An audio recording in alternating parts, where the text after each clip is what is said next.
The complete chronicle of the Lufthansa heist and fallout. Chapter 1. The Golden Goose of JFK Airport. By the late 1970s, John F. Kennedy International Airport in New York was not just a global transit hub, it was an open buffet for organized crime. Cargo Building 261, operated by the West German airline Lufthansa, was a particularly tempting target. Every month, millions of dollars in untraceable, non-sequential American currency were flown from West Germany back to the United States. This money came from American military personnel stationed overseas and European tourists exchanging currency. The airport was divided into feudal territories by New York's 5 families. The Lucchese crime family, overseen in Brooklyn and Queens by Capogime Paul Vario, controlled the air cargo unions.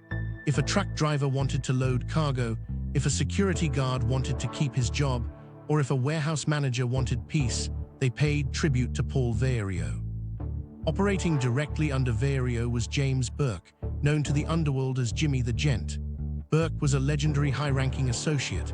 Because he was of Irish descent, he could never be a formally made member of the mafia, but his ruthlessness, criminal brilliance, and immense earning capacity earned him the respect of the highest echelons of the mob. Burke ran his operations out of Robert's Lounge, a drab, neon-lit tavern in Ozone Park, Queens. It was a place where hijackings were planned over cheap whiskey, and bodies were rumored to be buried beneath the floorboards. In the summer of 1978, a bridge was built between Cargo Building 261 and Robert's Lounge. Louis Werner, a Lufthansa cargo agent, had fallen into a deep financial hole. He owed over $20,000 in gambling debts to a mob-connected bookmaker named Martin Krugman. Krugman, who ran an appliance store in Queens, realized that Werner's debt was a golden opportunity. Instead of demanding cash, Krugman demanded information. Werner possessed intimate knowledge of Lufthansa's security flaws. He knew that the airline routinely stored millions in cash in a small, single-lock vault on the second floor of Cargo Building 261. He knew the shifts of the guards, the blind spots of the security cameras, and the exact procedures for high-value transfers. Krugman immediately took this information to Henry Hill, a trusted associate of Jimmy Burke. When Hill brought the blueprints and schedules to Burke at Robert's Lounge, Jimmy knew he had discovered the score of a lifetime.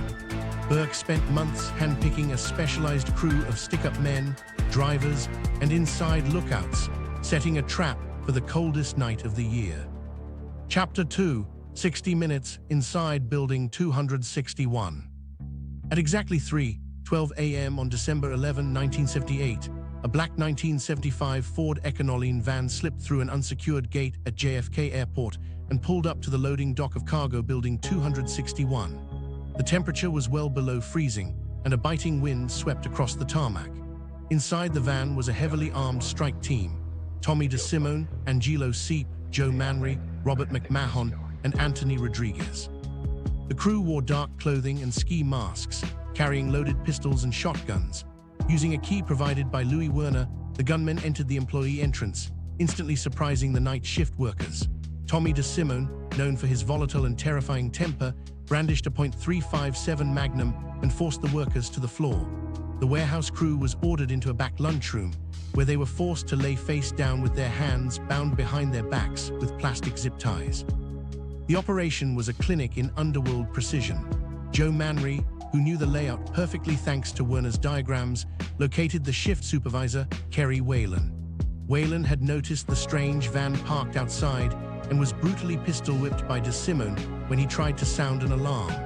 The bloodied supervisor was forced to walk up the stairs to the high-security vault. The vault door was secured by a combination lock and a physical key held by the senior agent on duty, John Murray. Under the threat of immediate execution, Murray dialed the combination and turned the key. When the heavy door swung open, the gunmen gasped. Stacked on wooden pallets were dozens of heavy, storm-colored canvas bags sealed with lead wires. Each bag was stuffed with bricks of crisp, untraceable American currency and velvet pouches filled with raw diamonds and luxury jewelry. For the next 45 minutes, the crew worked like a synchronized machine. They formed a human chain, passing the heavy currency bags down the stairwell and tossing them into the back of the Ford Econoline van. The The suspension of the vehicle groaned under the immense weight of the paper and metal. At 4:16 a.m., the final bag was loaded. Before leaving, Tommy DeSimone stood over the bound employees in the lunchroom. In a calm, chilling voice, he told them that if anyone moved, made a phone call, or sounded an alarm before 4:30 a.m., their families would be hunted down and slaughtered. The psychological terror worked perfectly. The employees remained frozen on the floor for nearly 15 minutes after the van sped away. By the time the Port Authority police were notified, the black van had already merged onto the Van Wyck Expressway, vanishing into the Queen's sunrise. When the FBI tallied the loss later that morning, the numbers changed American crime history: $5 million in cash and $875,000 in jewelry. Adjusted for modern inflation, the total haul exceeded $25 million. Chapter 3: The Blunder in Canarsie. In the immediate aftermath of the heist, Jimmy Burke was a man of absolute discipline. He understood that a score of this magnitude would trigger an unprecedented federal response. He issued 3 ironclad rules to every member of the conspiracy: keep a low profile, do not buy anything expensive, and stay completely sober until the heat died down. Most importantly, the getaway van had to be disposed of immediately. The critical task of destroying the van was assigned to Parnell Stacks Edwards. Stacks was a talented blues musician, a petty criminal, and a heavy user of heroin and marijuana who often performed at Robert's Lounge. His job was simple: drive the Ford Econoline van directly to a mob-controlled auto-wrecking yard in New Jersey, where a massive hydraulic crusher would reduce the vehicle to a block of scrap metal within minutes. Instead of driving straight to New Jersey, Stacks made a fatal detour. Flushed with the adrenaline of the successful heist and eager to celebrate, he drove the van to his girlfriend's apartment in Canarsie, Brooklyn. He brought along a small bag of stolen cash, got high on a cocktail of marijuana and heroin, and fell into a deep, drug-induced sleep on her couch. When he woke up several hours later, the winter sun was high in the sky. Panicking as he realized he had missed his deadline with the junkyard, Stacks rushed outside. To his horror, he found that he had parked the black van illegally directly in front of a fire hydrant on a busy residential street. Fearing that driving the highly recognizable vehicle during daylight would lead to his immediate arrest, Stacks abandoned the van on the street and fled on foot. By midday on December 11, New York City Police Department traffic agents noticed the illegally parked van. A quick license plate check revealed it matched the description of the vehicle used in the Lufthansa robbery. Within an hour, the van was surrounded by a massive team of FBI forensic experts. The vehicle was towed to a secure federal hangar where agents hit a goldmine of evidence. Inside the van, forensic sweeps recovered Stacks' fingerprints on the steering wheel, a muddy boot print on the floorboard that perfectly matched his custom footwear, and a clipboard containing handwritten notes and airport radio frequencies. When Jimmy Burke heard the news over a police scanner at Robert's Lounge, his blood ran cold. He knew Stacks Edwards was a weak link who would collapse and offer a full confession within 5 minutes of an FBI interrogation. Burke immediately dialed his 2 most trusted and ruthless young executioners, Tommy DeSimone and Angelo Seep. Chapter 4: The First Execution. On the evening of December 18, 1978, just exactly 1 week after the Lufthansa heist, Parnell Stacks Edwards was hiding out in a safe house apartment in Ozone Park, Queens. He was consumed by fear, knowing he had ruined the perfect crime, but he believed his lifelong friendship with Henry Hill and Jimmy Burke would protect him from extreme retaliation. He was deeply mistaken. A soft knock echoed at the apartment door. When Stacks looked through the peephole, he saw the familiar faces of Tommy DeSimone and Angelo Seep. Relieved, Stacks opened the door. Believing his friends had arrived to help him relocate to a safer hiding spot or provide him with living expenses, DeSimone and Seep walked into the small apartment with calm, friendly smiles. As Stacks turned his back to walk into the kitchen, Tommy DeSimone silently drew a heavy, silenced pistol from beneath his overcoat. Without saying a single word, DeSimone raised the weapon and fired 6 rounds in rapid succession into Stacks' chest and head. Stacks collapsed onto the floor, dying instantly in a pool of blood.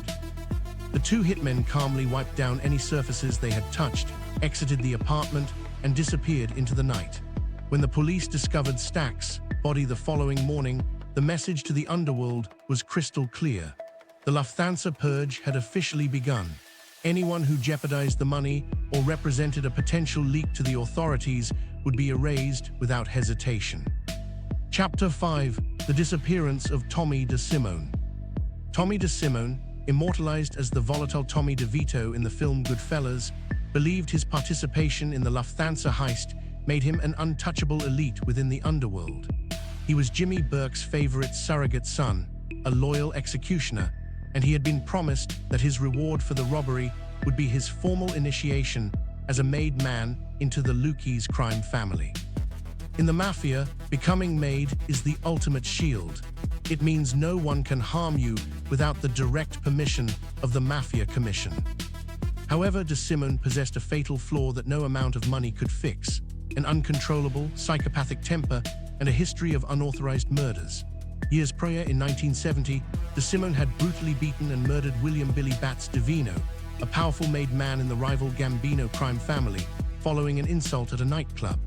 Later, DeSimone had shot and killed Foxy Geroth, a close associate and personal friend of a rising star in the Gambino family named John Gotti. For years, the Gambinos had been searching for the man responsible for these disappearances, and by late 1978, their underworld intelligence network finally pointed directly at DeSimone. In January 1979, less than 5 weeks after the Lufthansa robbery, DeSimone received the call he had anticipated his entire life. He was told to dress in his finest suit and prepare to be driven to a secret location in Brooklyn for his formal making ceremony. DeSimone was ecstatic. He put on a tailored suit, combed his hair, and stepped into a car driven by senior Lucchese family members, believing he was about to achieve criminal immortality. He walked into a suburban house, stepped down into the basement, and was never seen alive again. For decades, the exact details of Tommy DeSimone's final moments were shrouded in absolute mystery. It was later revealed by cooperating federal witnesses that the Gambino family had presented Paul Vario and Jimmy Burke with undeniable proof that DeSimone had murdered Billy Bats and Foxy Geroth. Under mafia law, an unauthorized hit on a made man carries a mandatory death sentence. Furthermore, DeSimone had become increasingly arrogant since the heist, loudly demanding a massive, immediate cash payout from Jimmy Burke. Burke realized that DeSimone was becoming a massive financial liability and a danger to the entire structure. Rather than spark a bloody, catastrophic war between the Lucchese and Gambino families, Burke and Vario chose to step aside. According to later accounts from Henry Hill, John Gotti himself was waiting in the shadows of that Brooklyn basement. As DeSimone stepped into the room expecting an initiation, Gotti walked up behind him and fired a heavy-caliber bullet into the back of his head. DeSimone's body was reportedly taken to a mob-controlled auto yard, where it was stripped, chopped into pieces, and dissolved in a massive vat of industrial acid.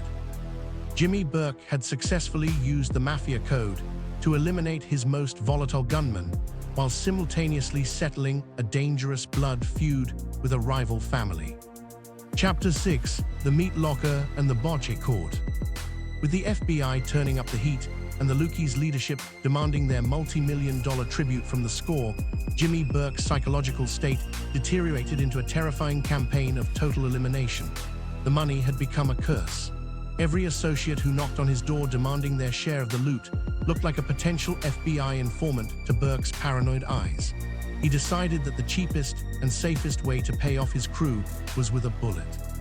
The next target on Burke's list was Richard Eaton. Eaton was a smooth-talking con man and legitimate businessman who had partnered with Burke to launder a substantial portion of the early Lufthansa cash through an international shipping company. In early 1979, a routine audit of the laundering operation revealed that over $250,000 of the stolen Lufthansa cash had vanished under Eaton's direct watch. Burke did not ask for an explanation, and he did not offer an extension. In February 1979, during a brutal winter storm, a commercial meat refrigeration truck was found abandoned on a street in Brooklyn. When police opened the heavy rear doors, they found Eaton's frozen body hanging from a meat hook among sides of beef. He had been bound with barbed wire, beaten brutally, tortured with a wire coat hanger, and shot multiple times. Burke left the body in the truck as a public warning to anyone else who thought about skimming even a single dollar from his pile. Next came Martin "Frenchie" Krugman. Krugman was the frantic, high-strung bookmaker who had originally brought the Lufthansa inside information from Louis Werner to Henry Hill. Because he had facilitated the entire robbery, Krugman believed he was entitled to a massive $500,000 cut of the cash. As weeks passed without a payout, Krugman grew increasingly desperate and vocal. He constantly badgered Henry Hill, made angry phone calls to Robert's Lounge, and openly threatened to go to the authorities if he didn't receive his money immediately. This was his death warrant. Burke realized that Krugman's anxiety made him a ticking time bomb. In March 1979, Krugman was lured to a late-night meeting at a Queens restaurant owned by Burke, under the pretense that his cash payout had finally arrived. Krugman entered the building and vanished from the face of the earth. His body was never recovered by law enforcement. Years later, informants revealed that Krugman was murdered inside the restaurant, his body dismembered with a bone saw in the kitchen, and his remains buried deep beneath a newly poured concrete bocce ball court behind the establishment. Chapter 7: The Purge Escalates. By the late spring of 1979, the FBI's specialized Lufthansa task force, led by Special Agent Ed McDonald, began putting heavy, 24-hour surveillance on the remaining members of the Outer Circle. The agents were tracking every move of Joe Buddha Manry and Robert "Frenchie" McMahon. Manry and McMahon were veteran Lufthansa cargo employees who had served as the essential inside lookouts during the 60-minute robbery. Agent McDonald's strategy was clear: tail the two men openly, park outside their homes, show up at their workplaces, and make it obvious to the underworld that the feds were preparing to arrest them. McDonald hoped the pressure would cause the two men to crack and flip on Jimmy Burke. The strategy worked, but not the way the FBI intended. Instead of causing Manry and McMahon to flip to the government, the intense federal heat caused Jimmy Burke to panic. Burke saw the FBI cars parked outside their houses and concluded that it was only a matter of time before the two working-class men agreed to a plea bargain. On May 16, 1979, Joe Manry and Robert McMahon were invited to a meeting in a secluded industrial area of Brooklyn, told they were being given safe passage out of the city. They arrived in a clean Buick luxury sedan. As they sat in the front seats waiting for their contacts, a hitman stepped out from the shadows, opened the rear door, and fired 2 heavy-caliber bullets directly into the backs of their heads, execution style. Their bodies were discovered days later by a sanitation worker, slumped over the dashboard in a remote garbage dump, their pockets empty. Less than a month later, the violence claimed Paolo Licastri. Licastri was a stoic, illegal immigrant from Sicily and a formal soldier in the Gambino crime family. He had been placed into the heist crew by his Gambino bosses to serve as an independent observer and to ensure that the Gambino family received their exact, agreed-upon percentage of the multi-million-dollar haul. Licastri was an outsider to the Ozone Park crew, knew every detail of the conspiracy, and represented a direct pipeline of information to a rival mafia faction that Burke deeply distrusted. On June 13, 1979, a massive fire was reported in a smoldering, remote garbage heap in the flatlands of Brooklyn. New York City firefighters extinguishing the blaze discovered the naked, badly charred remains of a human male. Forensic dental records identified the body as Paolo Licastri. He had been shot 5 times in the chest and torso before his body was dumped and set ablaze with gasoline. Burke had successfully wiped out nearly every single physical participant who had stepped inside cargo building 261. Chapter 8: The Interrogation Room and the Wiretap Trap. While the streets of Queens were slick with blood, the FBI was conducting a brilliant campaign of electronic warfare and psychological manipulation behind closed doors. Special Agent Ed McDonald knew that physical evidence was disappearing rapidly. To counteract this, he secured federal authorization for a massive wiretapping sweep, under the Title III racketeering laws. FBI technician units, dressed as telephone repairmen, infiltrated the telephone junctions feeding Roberts' lounge. They routed hidden microphones directly into the building, catching the ambient soundscapes of the mob headquarters. Investigators sat inside an unmarked panel delivery truck parked blocks away, listening through high-gain headphones. They did not hear loud confessions about the heist. Instead, they recorded the eerie, muted sounds of a criminal enterprise tearing itself apart. They monitored long, agonizing silences punctuated by Jimmy Burke instructing his associates on who needed to leave town or go on vacation. The FBI was effectively recording the prologue to multiple homicides. Simultaneously, the FBI began executing a tactic known as the squeeze play in their interrogation rooms. Whenever they pulled in lower-level airport workers or currency couriers, they did not lead with threats of long prison terms. Instead, Agent McDonald would lay out graphic crime scene photographs of Parnell Stacks Edwards and Richard Eaton on the metal tables. The psychological message was terrifyingly simple. The government will put you in a comfortable cell, but your boss, Jimmy Burke, will put you in a body bag. This stark contrast between federal leniency and mob finality began fracturing the peripheral layers of the conspiracy. The outer ring of the crew realized that their only path to surviving the year was to seek the protection of the federal government. Chapter 9: The Bahamas Pipeline and the Vanishing Millions. While the bodies were piling up, millions of dollars in cash were moving through a sophisticated international laundering pipeline designed to make the money completely untraceable. Jimmy Burke knew that deposit boxes in New York would eventually be found by federal asset forfeiture teams. He needed the cash transformed into legitimate wealth. The crew utilized a network of corrupt travel agents and offshore operators to establish the Bahamas pipeline. Couriers with heavy leather suitcases boarded commercial flights from JFK to Nassau, capitalizing on the relaxed airport security protocols of the late 1970s. Once the cash arrived in the Bahamas, it was funneled into dummy corporations registered under the strict financial privacy laws of the island nation. From Nassau, the money underwent a process known as layering. The funds were converted into international bank drafts and wired to shell entities in Switzerland and Panama. These entities then purchased legitimate commercial real estate properties, financed high-yield construction loans, and funded legal gambling junkets back in Atlantic City and Las Vegas. By the time the money returned to New York, it appeared on paper as completely legitimate investment returns or gambling winnings. This financial shell game explains why federal investigators were completely stymied. Even when the FBI tracked down the couriers, the paper trail terminated in faceless Caribbean banks that refused to cooperate with American law enforcement. Chapter 10: The Ultimate Betrayal. By the dawn of 1980, the criminal empire centered around Roberts' lounge was completely hollowed out by blood and paranoia. The entire domino structure finally collapsed due to a completely separate, unrelated narcotics investigation. Henry Hill, Jimmy Burke's lifelong friend, confidant, and the primary logistics coordinator who had helped organize the heist, had secretly established a massive, multi-state narcotics ring smuggling wholesale quantities of cocaine, heroin, and marijuana.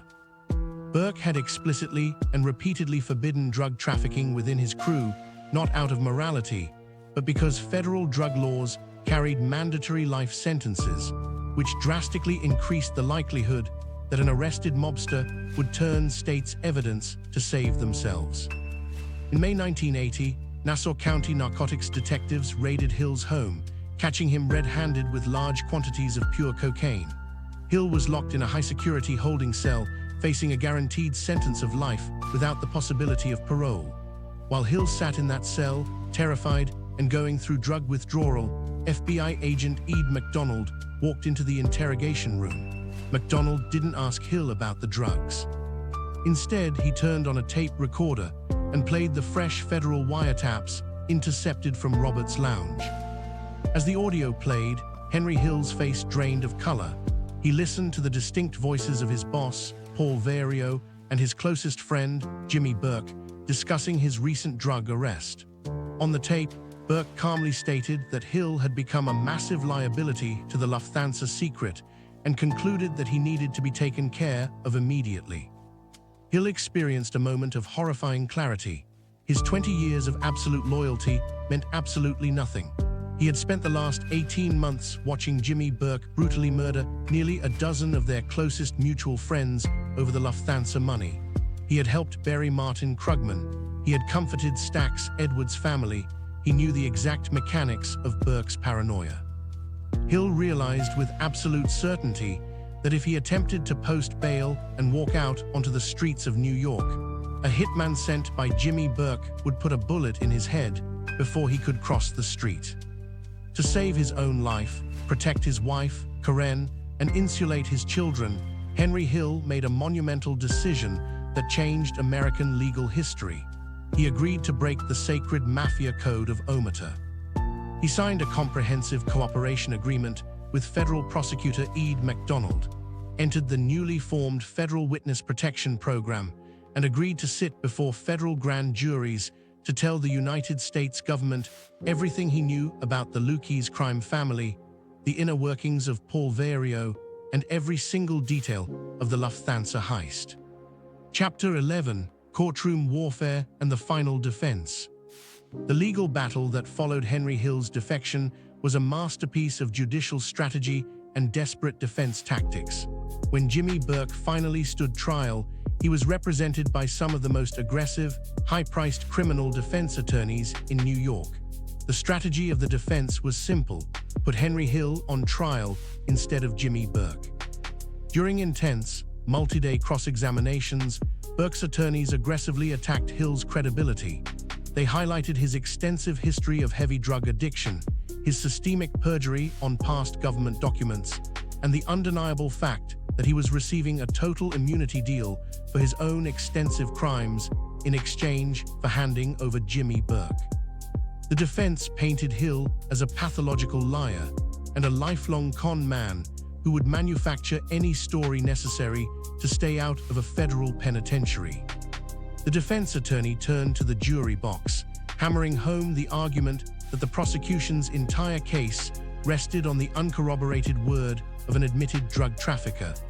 They argued that there was no physical cache, no definitive forensic link tying Burke to the airport vault, and no eyewitnesses left alive to support Hill's claims. However, the federal prosecution team had meticulously prepared for this exact defense. Prosecutor Ed McDonald systematically backed up Hill's testimony with independent evidence.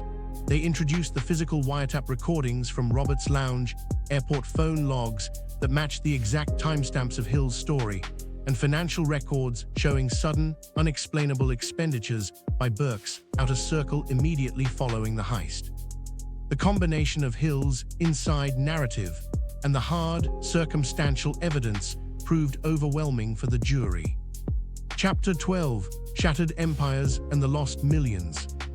Henry Hill's exhaustive testimony acted as a nuclear strike against the Lucchese crime family, but it did not provide the clean, cinematic ending the FBI had spent years working to achieve regarding the actual airport robbery. Because Jimmy Burke had been so systematic and thorough in his execution campaign, almost every physical participant who had actually worn a mask and stepped inside Cargo Building 261 was dead or buried in an unmarked grave. Under American law, you cannot put a ghost on trial. With no physical perpetrators left alive to prosecute for the actual theft of the vault, the federal government had to pivot. They used Hill's encyclopedic knowledge to dismantle the architects for their broader criminal empires. Jimmy Burke was formally arrested in his home by a massive team of federal marshals in late 1980. While the Department of Justice lacked the clean physical evidence to convict him for the Lufthansa robbery itself, Hill's detailed testimony allowed prosecutors to convict Burke for his mastermind involvement in a massive 1978 Boston College basketball point-shaving scandal. Later in 1985, the state finally secured a murder charge against Burke. Henry Hill provided detailed testimony regarding the night Richard Eaton went missing, recounting conversations where Burke openly bragged about torturing Eaton and leaving him in the meat truck. Burke was convicted of murder and sentenced to life in prison. The legendary, sophisticated mastermind of the perfect crime spent his final years cleaning floors in a maximum security penitentiary, eventually dying of aggressive lung cancer in a prison hospital bed in 1996. Paul Vario, the powerful Lucchese Capogime who had sanctioned the airport robbery and demanded a massive percentage of the haul as tribute, was also destroyed by Hill's testimony. Vario was convicted of multiple counts of racketeering, extortion, and organizing illegal union operations at JFK Airport. The Agging Mafia Don was sentenced to a lengthy federal prison term, eventually dying behind bars of a heart attack in 1988. Angelo Seep, one of the final surviving gunmen who had executed Stax Edwards and helped clean up Burke's loose ends, managed to avoid federal prison for the heist due to a lack of remaining witnesses. However, his survival was short-lived. In 1984, Seep's violent temper got the best of him. He insulted and pickpocketed a dangerous independent drug trafficker who held close ties to the Lucchese family leadership. On a hot summer night, a heavily armed hit squad kicked down the door of Seep's apartment in Queens. Seep and his young girlfriend were gunned down in a hail of automatic gunfire, bringing a violent end to the final street-level participant of the heist. The grand final mystery that continues to fascinate historians, investigators, and crime enthusiasts is the money. Of the $5.8 million in cash and raw jewels stolen on that freezing December morning in 1978, not a single dollar, canvas bag, or diamond was ever recovered by law enforcement. The fortune vanished completely. According to deep-cover underworld informants and financial intelligence reports, the $5.8 million was rapidly broken up and distributed through a complex network of channels within 48 hours of the score.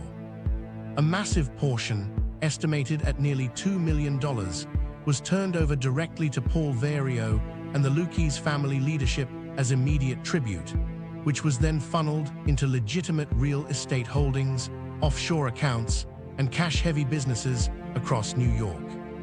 Millions more were laundered through intricate offshore shell companies in the Bahamas, spent on high-stakes illegal gambling syndicates across Las Vegas, or used to fund massive, international narcotics smuggling operations that were subsequently seized, lost, or intercepted by rival crews.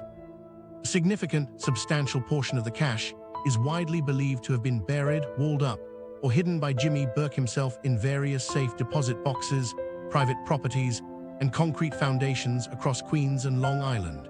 Because Burke maintained absolute silence and took his secrets to the grave in 1996, the exact physical location of the Lufthansa millions remains one of organized crime's greatest uncompromised secrets. The Lufthansa heist was a showcase of criminal execution that degenerated into an unprecedented campaign of total self-destruction. In his frantic, desperate effort to secure the perfect score and protect his fortune, Jimmy Burke systematically murdered his own crew, turned his closest friend into the most devastating state's witness in mafia history, and guaranteed that absolutely no one lived long enough to enjoy a single cent of the fortune. If you enjoyed this video, please consider liking, subscribing, and leave your comment down below what you thought. Thanks for watching.